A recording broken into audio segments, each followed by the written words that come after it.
1/4 cup oil, 1 tablespoon ginger garlic, 1 big chopped onion. Cook for 3 minutes.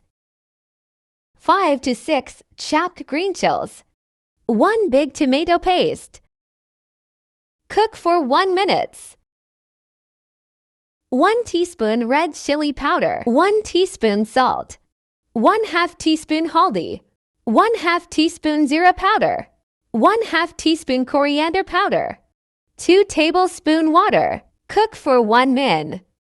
Add 1/2 kilogram carrots. Mix it well.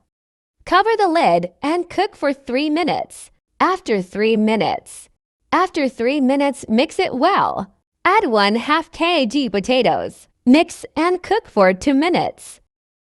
After 2 minutes, add 1/2 kilogram green peas.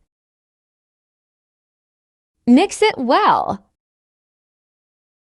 Cover the lid and cook for 5 minutes on medium flame.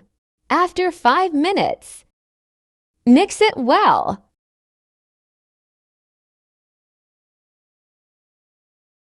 Add green coriander leaves. Our mouth-watering, so tasty, easy Aloo Anday carrots sabzi is ready. I hope guys you like this video. Please do like this video, share video with your friends, and don't forget to subscribe my YouTube channel.